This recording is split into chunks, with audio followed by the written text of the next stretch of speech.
Hey there, welcome to another episode of Meet the Presenter. I'm Amy Williams coming to you from the Oron Moore Holistic Center, and today I have with me Gretchen Garcia. Hey Gretchen. Hi, Amy. How are you? I'm doing great. How are you today? Good, thanks. Thanks for having me. Absolutely. We have a lovely sunshiny winter day that we're meeting in our own spaces. I'm actually in the Holistic Center today, which is fun. And Gretchen is here to visit with us about some upcoming classes on herbalism and different lovely things you can do with herbs. So I'm so excited that we get to do this with you. Me too. I'm really excited about the series. I think for these particular classes, the winter timing is absolutely perfect. Yeah, absolutely. So I would just like to give people a sense of who you are and why this is so important for you and how you went down this path of being an herbalist. How did you get started with it originally? I've always been interested in herbs, plants, gardening ever since a young age. I identified my first plant, I like to say, when I was 8 years old on a hike. I grew up in Southern California, and so we didn't have the benefit of having seasons. So a lot of things grew year round. And I had stumbled upon what I thought was a licorice plant, took it home, delved into the Encyclopedia Britannica, went down a rabbit hole and figured out that I had actually found fennel. And then it just started that path off. Then I grew interested in gardening and um, just plants in general. We always had a family garden at home. And I can also say that, later on in life, I found out that it was more of a genetic memory type of thing for me. My grandfather's Native American, Apache Indian, and his mother was actually a Bruja. And so, it just comes to me naturally. Before I even delved into getting my certification back in the 90s as a certified herbalist, it was just something that I was called to do and has just always been a huge influence in my life.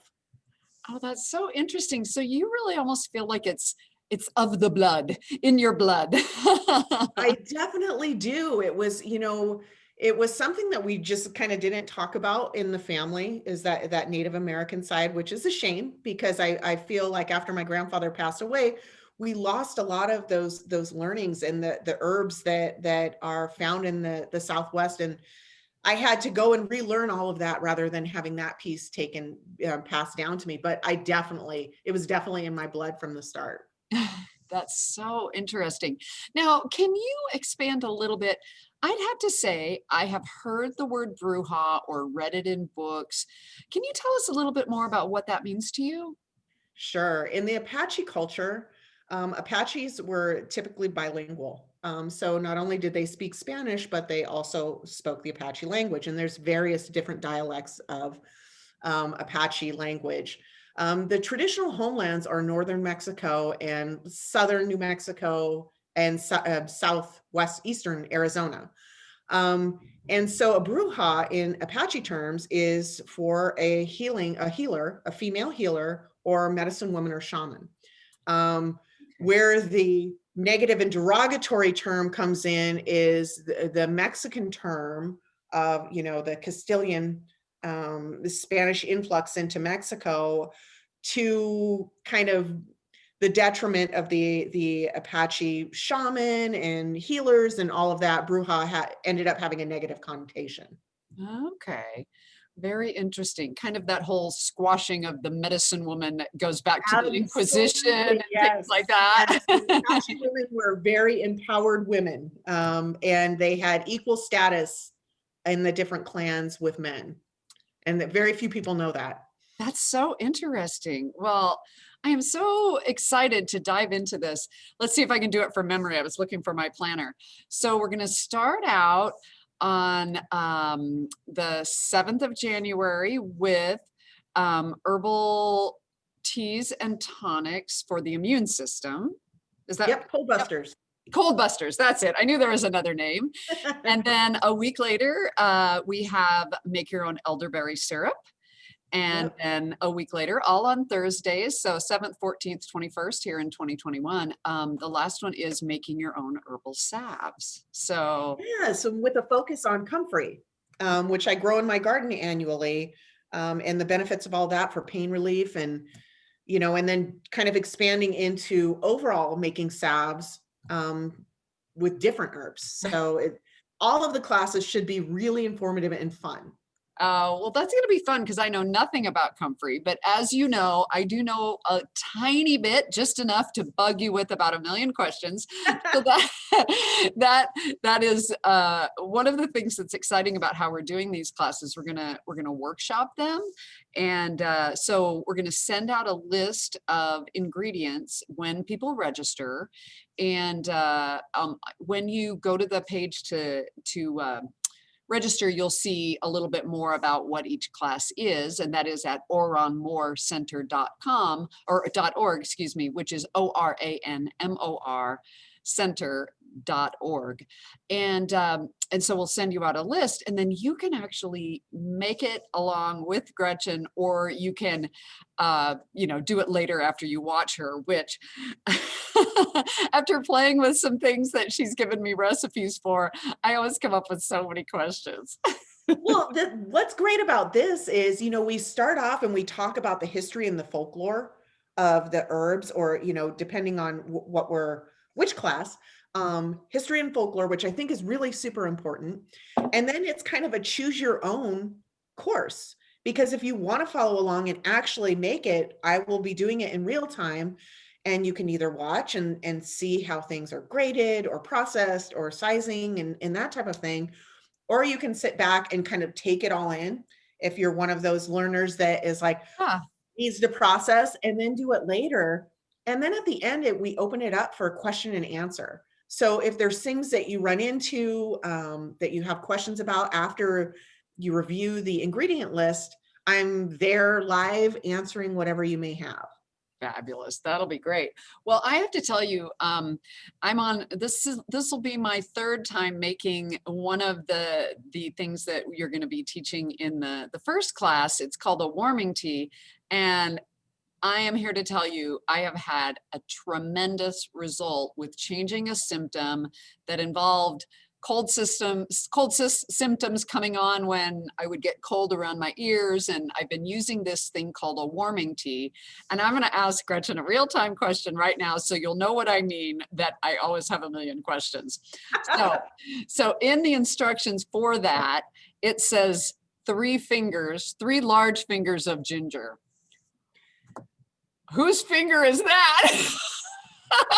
Well, okay. So if I you have big take the palm of hands. your, So is that 1, 2, 3, or that's too big. Actually, if you break that top portion off of it, that's actually the right size. that's one So if you finger? take, what I like to liken it to when I'm talking about ginger versus the turmeric in this particular recipe is, if you take a look at the palm of your hand, the amount of ginger that you have should equate to about the palm of your hand, and not exactly the thickness because of that, but it should fit like right in that round portion of the palm of your hand, just shy of filling the whole piece. So for that So recipe, you would that's, break that top part off and then keep all of those little nubs. Yep. and that is about palm of my, Well, no, you would take that bottom piece away. That's too much. oh, that whole thing. Oh, seriously? No, the first piece that you had in your hand is the actual size that you would use. Oh, okay. Oh, See what gotcha. I'm saying? Yeah, I just thought I needed, did I need more? And then you said, I think you said 3 fingers of turmeric, or maybe you guys, this is fresh turmeric. Did you know you could get it fresh and peel it and grate it, or not peel it, as the case may be? And that is the best kind. And when you're actually out looking in the supermarket for turmeric, you want a healthy looking rhizome Mhm. that has all of its moisture. So it should be plump and firm. Second best would be if it's deflated just a little bit. And then I wouldn't even bother with some of the ones that are dried and crusted. You're not going to get what you need out of those pieces. Mhm. And with those, when I talk about fingers, if you kind of look at your thumb, Okay. and your thumb's about, I don't know, a little over 2 inches, Uh-huh. um, each of those should be like thumb length that you're using. Okay, When I so, say and was two, that 2 or 3 for that one? two. Okay, so that is about right. And Mhm. this, I just broke off some of those little ones because I needed a little bit more. But you're saying to me that that's starting to get a little bit dried out. Yeah, that would be my second choice. Okay, well, and it's because I've had it, and it's been an interesting journey. This stuff's not cheap, you guys. It's $1.99 an ounce. So when you look at that, it's not per pound. Like, you know, some herbs are 25 bucks a pound, so you get a lot for a small bag. But it doesn't hold up as well as ginger. No, so typically when I buy my turmeric, Uh-huh. number one, it's not always in stock. And typically I do go to Whole Foods for it, because I can find fresh there. Yeah. Um, but I buy small quantities. I usually buy enough for 2 batches Mm. of the warming tonic, and then I have it, and if it gets kind of starts getting a little weird, then I'll do some noodles and do some sauces and whatever with it. So it Yeah. ends up getting consumed either way, but I don't buy more than 4 fingers. Okay, super. All right. Well, we probably went a little longer than we usually do on a Meet the Presenter, but you know what? This was such good information, and people can see how valuable it is to have somebody to ask and to be guided by a professional. And you told me that you're going to go and get higher certifications. Yes, so I achieved my basic herbal certification back in the 90s. And then with COVID and all of that nonsense this year, I got my master or my certified master herbalism, and now I'm enrolled in advanced master herbalism. Yay. Well, So yeah, congratulations. I'm super excited. I'm learning so much. There's just so many things. And as you know, we always need to be students, right? I'm a student of life for sure. So, well, thank you everybody for watching. I can't wait to see who will join us for these wonderful classes. And thank you so much for coming on today, Gretchen. Thanks for having me, Amy. All right, we'll see you Thursday night, and I can't wait to see who joins us. Bye-bye.